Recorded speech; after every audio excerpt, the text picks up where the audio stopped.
BIM Depot here to show you all the different arrow types that you can use within Revit. As you can see on the right here, there's loads of different variations and permutations of this. At the top, you can see there's a filled arrow, closed arrow, open arrow, a box leader, datum triangle, diagonal tick, dot leader, elevational target, a heavy end tick mark, and a loop. All of these can be accessed within the Manage tab, additional settings, and then Arrowheads. Once you're within here, you can see there's quite a few different settings. So the first one, arrow style, that's where you access the baseline arrowhead. Fill tick, so that's similar to this one here where it's filled in black. You can also see it in the box in the triangle.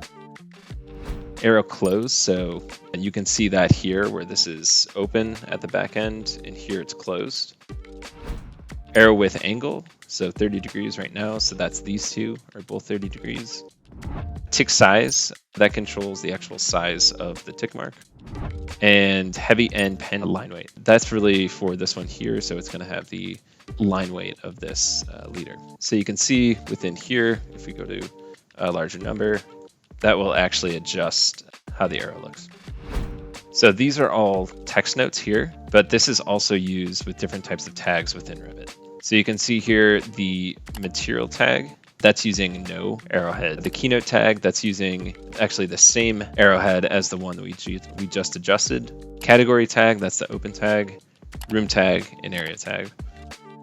Any different type of tag that you can access within Revit can actually use these same arrowheads within that.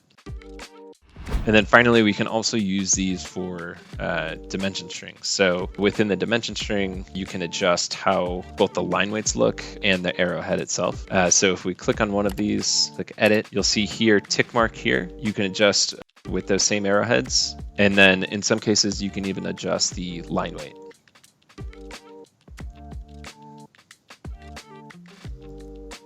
You will notice though, if you were to adjust an arrowhead for one of these, it's going to adjust it for all.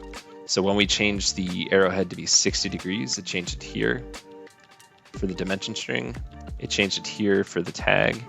And then it also changed it for our text note up here. If you would like to separate these out, you just go back to additional settings, arrowheads, duplicate, and give it a separate name like text note.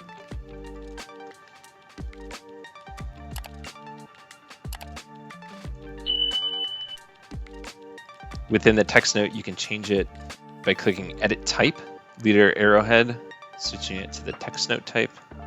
There you have your 30-degree arrowhead, while your other tags still have the 60-degree arrowhead.